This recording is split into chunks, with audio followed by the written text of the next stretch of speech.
Ouais, c'est une bonne façon, oui, surtout que je parle ici en mon nom propre, hein, donc et pas du tout au nom d'une institution analytique, quelle qu'elle soit, hein. J'appartiens à une génération dont le parcours de formation a été un parcours hors institution, c'est-à-dire en fait, avec une formation, des supervisions, avec des superviseurs appartenant à différentes institutions analytiques, parce que je me suis refusé à rentrer dans une institution analytique telle qu'elles étaient, telles qu'elles sont encore aujourd'hui. Et donc j'ai fait ce parcours à la fois dans l'analyse, dans la psychanalyse, mais aussi un parcours qui peut être en marge des institutions analytiques.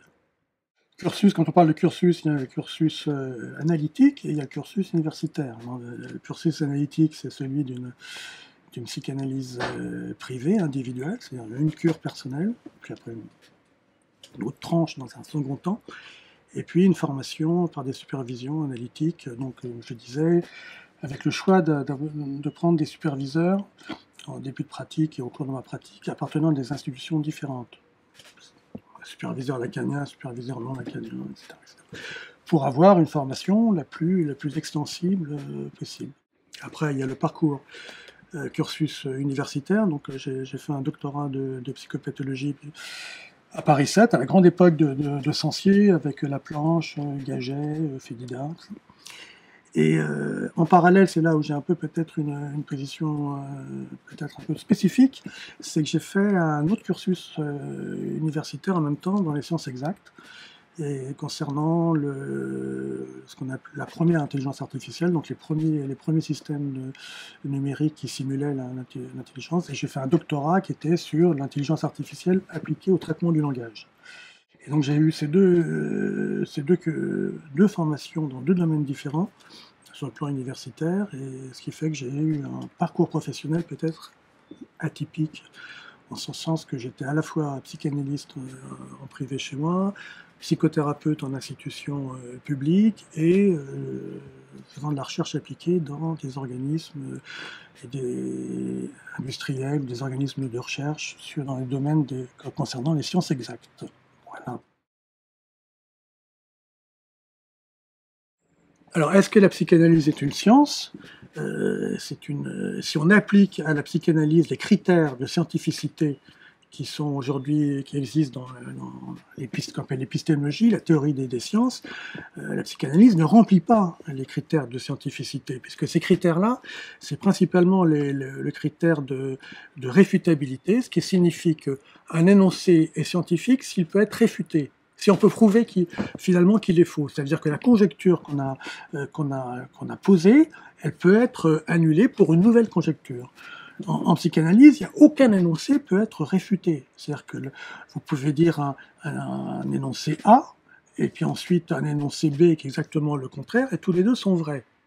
Alors pourquoi c'est ainsi? C'est parce que l'objet de la psychanalyse, qui est l'inconscient, a des propriétés qui sont des propriétés alogiques.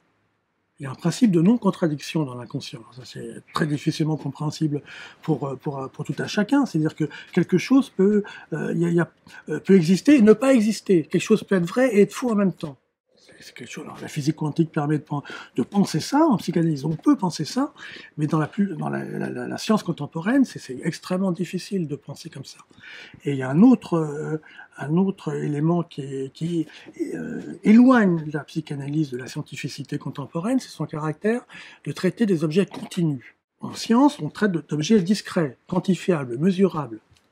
En psychanalyse, si on dit que la psychanalyse c'est l'inconscient et que l'inconscient finalement c'est la pulsion sexuelle, la destinée particulière de la pulsion sexuelle dans le psychisme, la pulsion sexuelle, elle est continue. C'est un objet continu, il y a une diffusion continue, une sorte de prégnance de la sexualité sur l'ensemble des activités psychiques. Et ça ne se mesure pas, ça ne se discrétise pas. Et donc ça ne s'objective pas. Et il ne peut pas y avoir non plus de prédiction. Il n'y a pas de prédiction possible. Donc on est dans un univers qui est loin des critères de la scientificité contemporaine. Mais pourtant, la psychanalyse est quand même une science, puisque son objet, son but, c'est l'intelligibilité, c'est rendre intelligible l'inconscient. Et pour rendre intelligible l'inconscient, pour avoir une compréhension augmentée de ce que peut être l'inconscient, qui est toujours une tentative tangentielle, on n'y arrive pas complètement, mais on approche, on essaye d'approcher à la compréhension de l'inconscient. On est obligé d'adopter une méthode qui est une méthode particulière. C'est pas de l'imagerie fonctionnelle, c'est pas un microscope électronique, c'est pas un rayon laser. C'est la séance d'analyse. Et la séance d'analyse, elle a des propriétés particulières qui sont celles de la clôture de la séance sur elle-même, la clôture transférentielle et la parole. Le fait d'avoir une expression de parole sans le retour de la communication. Un patient parle, sa voix, sa parole se déploie, il n'a pas une réponse habituelle, comme dans un processus de communication, même s'il y a quand même une communication analyste-patient, le fantasme d'un patient, d'un analyste silencieux durant toute la séance, passif, mort, c'est un fantasme. C'est pas vrai. Il y a une dimension communicationnelle quand même dans la séance, dans la relation transférentielle entre patient et analyste. Mais c'est pas de la communication usuelle. C'est pas des questions-réponses. On parle pas de la même chose souvent. Le patient développe quelque chose et l'analyste entend autre chose. Il devance en fait la compréhension du patient. Et le transfert, c'est transférer ce qu'il y a d'infantile chez le patient sur l'actuel, et c'est de transférer sur le non sexuel, sur des choses qui sont ce qui est de la dynamique du sexuel. Et ça se concrétise dans la séance d'analyse. Et l'objet scientifique de l'analyse, c'est ce processus-là. C'est de permettre un dispositif dans lequel, derrière les mots, il y a autre chose que la signification usuelle des mots. Alors ça, c'est pas mesurable, c'est pas quantifiable, il n'y a pas de prédiction possible. On est dans un autre univers de scientificité. Mais c'est quand même, si la science, c'est rendre intelligible le réel, la psychanalyse fait partie de la science. Elle cherche à rendre compte du réel de l'inconscient. Et elle a un dispositif d'approche, de méthode qui est adapté à son objet. Et aujourd'hui, la science, elle a en grande partie dérivé sur la quantification, la raison statistique, les prédictions, mais pas forcément l'intelligibilité. Elle ne cherche plus forcément à comprendre. Elle cherche à prédire, elle cherche à agir. Il y a une dégradation de la science dans une technoscience, et elle ne cherche plus forcément à comprendre. La psychanalyse, c'est le champ quand même de la recherche de l'intelligibilité, de ce qui peut paraître inintelligible, le symptôme névrotique, la folie, le délire. Écoutez, moi, je dirais la même chose que M. Dognon, je ne peux pas parler pour les autres. Ce que je sais, c'est que ce qu'on appelle les standards de la cure analytique, qui du temps de Freud étaient 4 voire 5 séances hebdomadaires, 3/4 d'heure, voire 1 heure. Ça n'est plus possible, ça n'existe plus aujourd'hui. Et après, il y a toute une période de 3 séances hebdomadaires, etc. Aujourd'hui, la situation a changé, les pratiques ont changé, elles changent certainement. Mais il reste que le dispositif même de la cure, c'est-à-dire le patient ne voit pas l'analyste. En ne le voyant pas, il développe une parole qui est adressée transférentiellement à un autre. Ça, c'est un dispositif fondateur. Donc il fonde la pratique analytique. Après, les aménagements du rythme des séances sont des aménagements techniques. Chaque école analytique, chacun un peu a ses propres pratiques. Moi, je ne peux parler que de la mienne.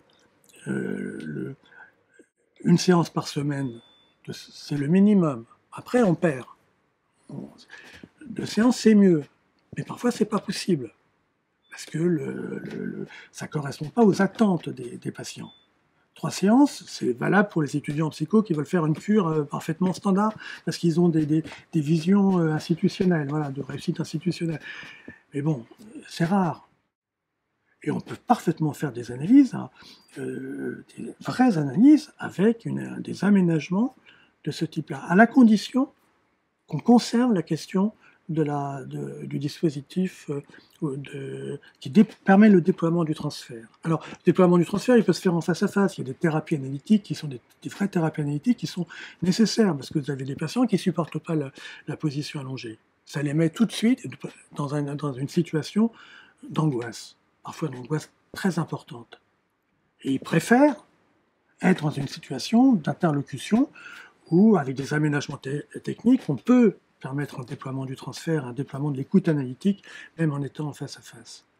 Parfois, au bout d'un certain temps, ces patients-là, quand ils sont en face à face au bout de 6 mois, 1 an, ils sont on le voit qu'ils ne regardent plus, ils veulent associer librement sans être sous le regard ou être dans une interaction de regard avec l'analyste. Et là, la position allongée vient rapidement. Il y a des patients pour lesquels c'est contre-indiqué fondamentalement, parce qu'ils ont des structures psychiques où la régression qui est imposée par le divan, c'est un processus régressif nécessaire, les déstructure, et on n'est pas là pour déstructurer les patients, on est là pour les aider. Après, vous avez d'autres dispositifs qui sur le plan institutionnel qui existent. Et puis moi, j'ai essayé de développer, avec des enfants et des adolescents, l'utilisation de la réalité virtuelle comme dispositif de psychothérapie analytique, avec une co-immersion dans les mondes virtuels. Donc il y a des évolutions, il y a certainement des évolutions de la situation, de la situation technique de cure. Et tant pour la formation de l'analyste que pour le déploiement vraiment vrai de l'inconscient, le dispositif du divan-fauteuil est fondamental.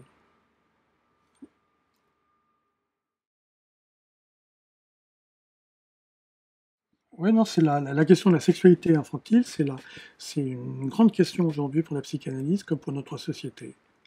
C'est tout à fait étonnant de voir comment ce qui se passe aujourd'hui avec la question du sexuel. On est dans une société, dans une culture dans laquelle la sexualité semble libérée, où l'ensemble des choix homosexuels comme hétérosexuels sont admis, voire valorisés.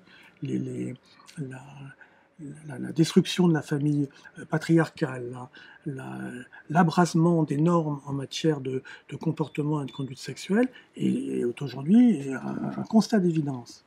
Et pourtant, on est une société qui est constamment travaillée par le sexuel et qui n'arrive pas à gérer le sexuel. C'est que le sexuel, la sexualité, elle est une subversion de toutes les organisations en permanence. Et au premier lieu des organisations psychiques. Donc il y a une vraie grande question sur le sexuel aujourd'hui, et la psychanalyse, on pourrait dire que c'est la discipline qui aborde cette question-là de front. On pourrait dire que la découverte fondamentale de la psychanalyse freudienne, c'est le statut particulier de la sexualité dans l'espèce humaine. Elle n'est pas orientée par essence sur la question de la reproduction, elle est orientée vers la recherche du plaisir. Et cette recherche du plaisir, le principe de plaisir, fait que cette pulsion qui est continue subvertit les autres fonctions de l'organisme en permanence. Et elle subvertit les organisations. Elle est anarchique, rétorse. Elle est constamment en train de s'infiltrer partout. Et c'est le statut particulier de la pulsion sexuelle. On pourrait presque dire même que dans la métapsychologie freudienne, les pulsions du moi, tout ça, c'est bien mieux décrit aujourd'hui par les sciences cognitives, par les neurosciences, par même la psychologie du développement. Par contre, la sexualité, c'est l'objet, la pulsion sexuelle, c'est l'objet premier de la psychanalyse. C'est-à-dire comment la sexualité s'infiltre dans le psychisme et modifie les activités psychiques en permanence, les investissements d'objets, les contre-investissements, les formations réactionnelles, le narcissisme, quand la pulsion sexuelle fait retour, la libido fait retour sur le moi. Et ces mouvements de la sexualité, alors, pas la sexualité génitale, hein, de la sexualité psychique, ça c'est vraiment l'objet premier de la psychanalyse. Et il n'y a que la psychanalyse qui a accès à cet objet-là et peut arriver à le rendre intelligible. Alors la sexualité infantile, l'idée que quand le nourrisson tète le sein de sa mère, il y a un plaisir qui est un plaisir autre que la simple satisfaction du besoin, ça c'est une donnée fondamentale de la psychanalyse, et ben, c'est les prémices d'une satisfaction sexuelle. C'est ce que dit la psychanalyse. Pareil pour la défécation. Quand on défèque, on a un plaisir anal. Voilà, c'est comme ça. Et ben, ces plaisirs-là s'intègrent progressivement au cours du développement dans la sexualité génitale adulte. Et la sexualité infantile, ce sont ces stades premiers du développement de la sexualité. Aujourd'hui, si on n'arrive pas à accepter ça, comme on avait autant de mal à l'accepter du temps de Freud, c'est bien parce que, quelles que soient les idéologies et les idéologies contemporaines de liberté sexuelle qu'on a aujourd'hui, cette question-là, elle reste un scandale. Elle reste fondamentalement l'objet d'un refoulement, y compris d'un refoulement culturel. On est dans une société où les refoulements passent par d'autres aspects. C'est plus la situation pyramidale de la famille patriarcale viennoise où toute sexualité, et on ne peut pas parler de sexualité. Aujourd'hui, on en parle tout le temps, partout de la sexualité. Ben, pourtant, elle reste perturbatrice. Non, parce que pour moi, c'est une caricature. Donc bon, les caricatures, on n'y répond que par d'autres caricatures. Donc je sais pas, c'est une oui, la sexualité est présente partout. Ça, c'est le pansexualisme de la psychanalyse. Ça ne veut pas dire qu'on est tout le temps en train de désirer en permanence les choses. C'est que le désir des objets, y compris le désir de possession des objets, est une dérivation de désirs qui sont au départ effectivement la question de la sexualité, qui sont investis par la sexualité. Ça, c'est une réalité. Alors, c'est une sexualité particulière. La représentation de la sexualité, soit pornographique ou autre, c'est pas ça. C'est l'aspect continu du désir. Et du fait que le désir n'est jamais assouvi. On a l'objet, la satisfaction ne naît pas, et ça continue pour chercher un autre objet. C'est ça, en fait, là, ce qui est la sexualité. C'est la subversion en permanence de la question de la satisfaction. Alors, la question de la mère, c'est la question oedipienne. Dans les découvertes de la psychanalyse, c'est-à-dire ce qui a été découvert chez des patients, il y a un certain nombre de ce qu'on appelle de fantasmes originaires qui ont été mis à jour. C'est-à-dire des fantasmes qui sont présents chez le sujet, c'est comme ça, ils sont présents, ils sont là. Et parmi ces fantasmes, il y a le fantasme oedipien qui est présent, c'est-à-dire le fait que le premier objet pour l'enfant, le premier objet d'amour, c'est effectivement celle qui est le plus proche de lui, c'est sa mère. Et à ce premier désir incestueux s'oppose l'interdit de l'inceste qu'on connaît tous et qui est porté par une triangulation, un interdit. Il y a l'enfant, la mère, il y a quelque chose qui fait tiers et qui est donc la fonction du père ou la fonction tierce, qui sépare. Et c'est ça, et c'est une constante dans l'histoire humaine. Alors parfois c'est pas le père, il y a des cultures dans lesquelles c'est l'oncle, mais c'est une constance. Pourquoi ces fantasmes existent? Parce qu'il y a d'autres fantasmes, les fantasmes de séduction aussi, sont des fantasmes originaires qui sont présents. C'est un grand mystère. La psychanalyse n'a pas réponse à tout. La question de l'origine des fantasmes originaires est une question qui reste ouverte en psychanalyse. Il y a plein de choses en psychanalyse qui ne sont pas résolues. C'est pas une discipline close. Elle a ses limites, elle a ses points de fragilité qui sont présents. Mais par contre, on peut en revenir à la question effectivement de la sexualité et de la question oedipienne, elle découvre des objets. Sexualité infantile, ça existe. C'est comme ça.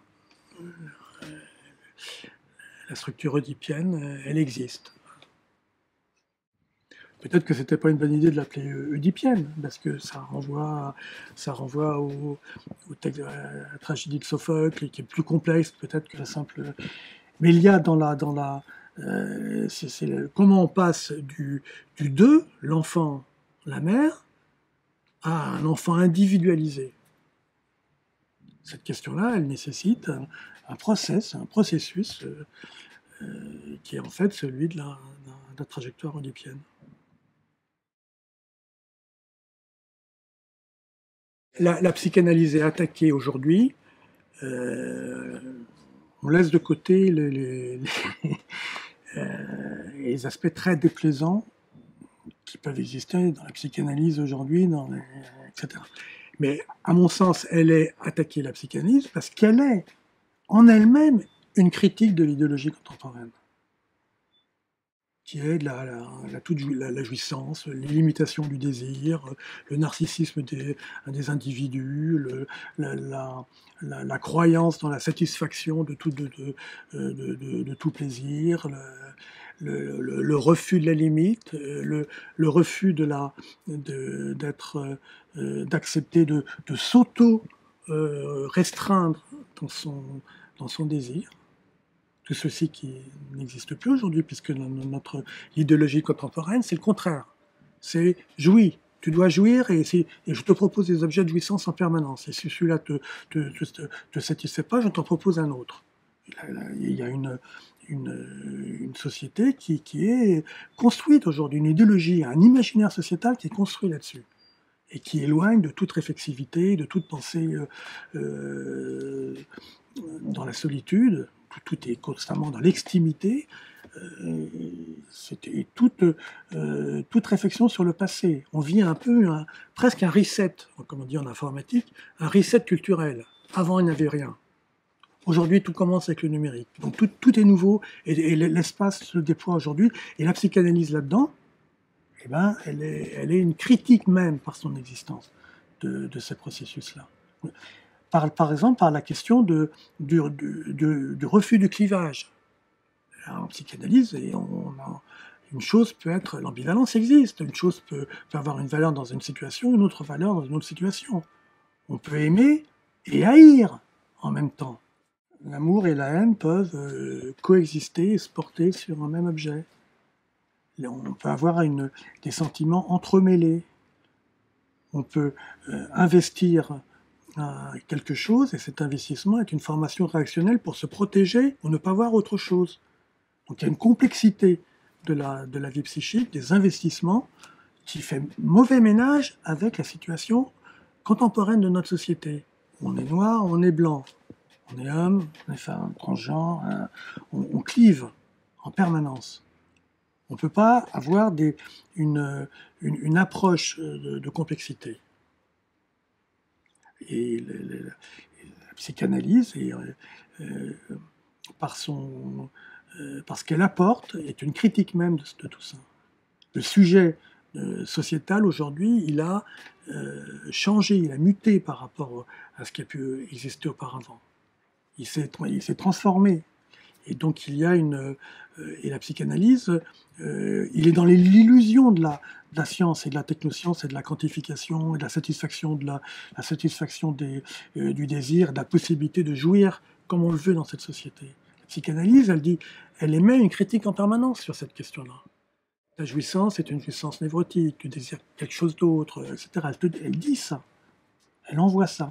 Ce que tu crois être un investissement de beauté sublimatoire, c'est une défense contre quelque chose que tu ne veux pas voir. Tu t'investis dans telle ou telle cause humanitaire, mais en fait, tu es travaillé par un sadisme inconscient. C'est ça que dit la psychanalyse, ce que la psychanalyse nous permet de comprendre. Et en faisant ça, elle détruit, elle attaque, en fait, par son existence même, un imaginaire sociétal qui ne veut pas avoir ça, qui se détourne de ça.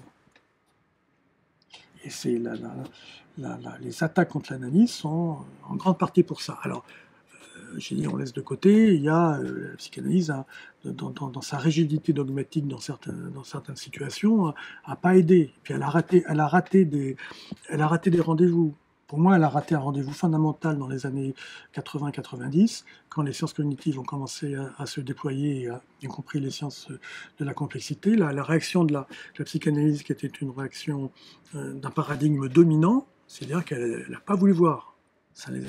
Et puis elle a joué de sa prestance institutionnelle pour ne pas s'intéresser à ces questions-là. Alors qu'en fait, les jeunes chercheurs à ce moment-là en sciences cognitives ou l'intelligence artificielle étaient prêts à dialoguer avec la psychanalyse. Ça n'était pas possible parce qu'il y a eu des rigidités sociologiques. Après, les rigidités, elles sont venues aussi du milieu des sciences cognitives, quand les sciences cognitives sont devenues un paradigme dominant. Après, on a eu une confrontation de paradigmes comme ça. Mais elle a raté des rendez-vous. C'est incontestable. Parce que la psychanalyse, c'est des hommes et des femmes aussi, qu'on leur limite, qu'on leur défaut, et qui sont pris par une sociologie disciplinaire parfois les a amenés à ne pas avoir de curiosité. Moi, je pense que si la psychanalyse a raté des rendez-vous, ou si elle a raté quelque chose, c'est par son absence de curiosité. Elle aurait dû être plus curieuse du développement des sciences cognitives, elle n'aurait pas dû se rétracter sur une position défensive. Elle aurait dû s'intéresser à ce qui se passait en intelligence artificielle à l'époque et ce qui se passait aussi dans les sciences de la complexité. Et pour des raisons sociologiques, elle s'est rétractée. Et elle a perdu peut-être un rendez-vous qui aurait pu se faire. Aujourd'hui, le rendez-vous, il est plus difficile à faire, beaucoup plus difficile.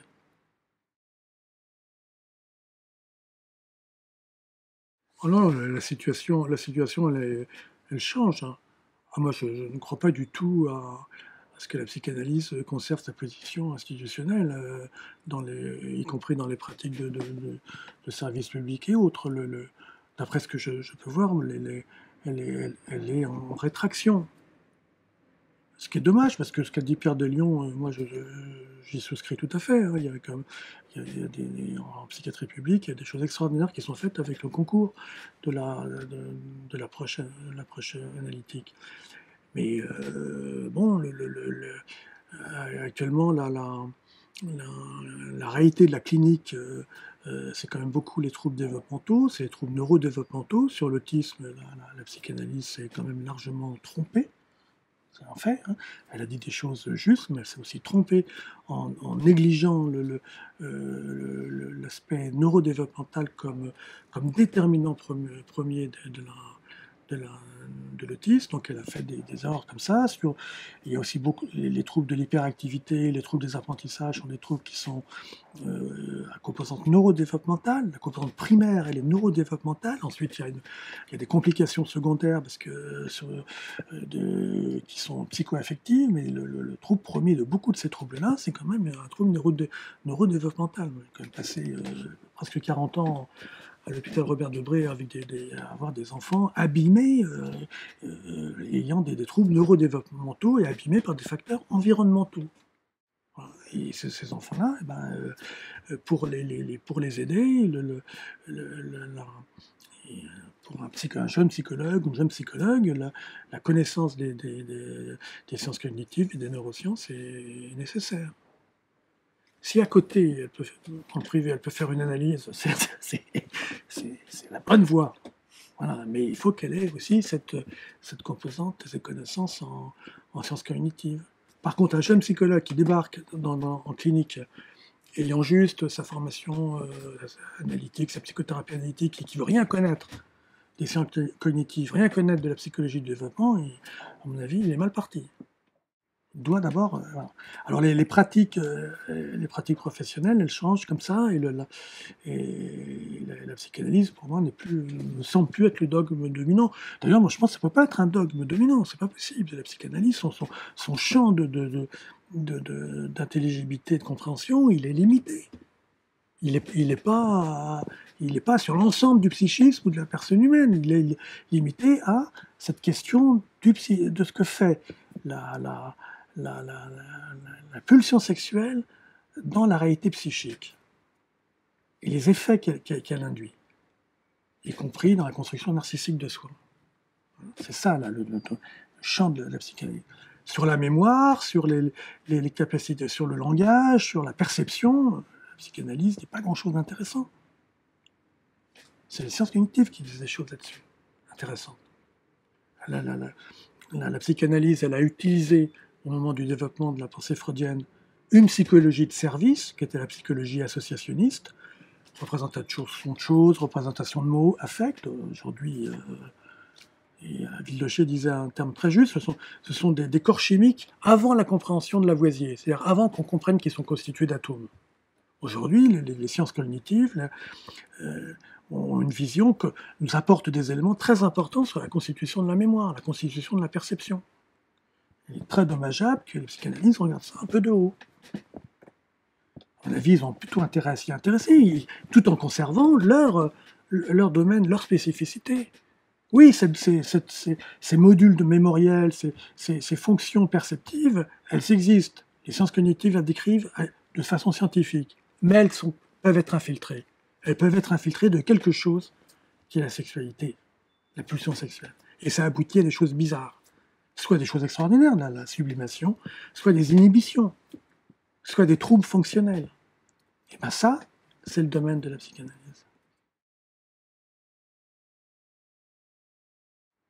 Oh, écoutez, ça pour moi, c'est d'abord la question de l'utilité. Moi, pas, pour moi, c'est pas un concept utilité. C'est pas un concept. C'est juste pour avoir quelque chose de pragmatique. En fait. Non, mais moi, c'est pas, je suis pas d'accord. Si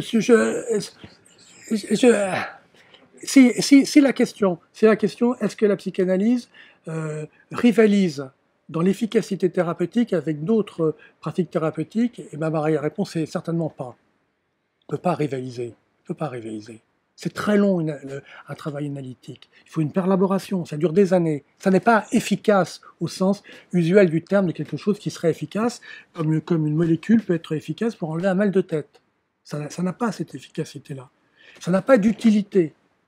C'est pas utile, c'est pas efficace. C'est une trajectoire de vie, c'est une trajectoire de pensée, et c'est une question éthique. C'est-à-dire, à un moment donné, un sujet est dépassé par quelque chose qu'il n'arrive pas à maîtriser, un symptôme qui se répète. Il essaye tout, la méditation transcendantale, les drogues, les trucs, et ça continue. Et il se pose à ce moment-là une question sur le fait qu'il est pris par quelque chose qui est plus fort que lui, qu'il ne maîtrise pas, et à ce moment-là, il rentre dans un processus de recherche de ce que ça peut être. Et il va voir un analyste. Et il rentre dans un processus qui est long, qui est coûteux, qui est difficile, et qui aboutit à ce qu'au bout d'un moment, il a une intelligibilité sur lui-même. Il peut être analysé, on continue à souffrir quand on est analysé. Hein, les aléas de la vie continuent à nous percuter et à nous faire du mal. Mais on a quelque chose d'autre qui est une intelligibilité sur soi-même, que nous a fourni le travail analytique, la perlaboration analytique. Et on réagit différemment. Et on a, sur le plan éthique, l'immense satisfaction d'une compréhension de notre limitation d'être humain. On est un être humain avec nos limites. Mais on est un être humain et on se connaît, on a essayé de se connaître soi-même au maximum de ce que pouvait nous fournir ce que nous offre la psychanalyse. Utilité, efficacité, opérativité, mesure, ce n'est pas du domaine, enfin à mon sens, ça n'appartient pas à la psychanalyse.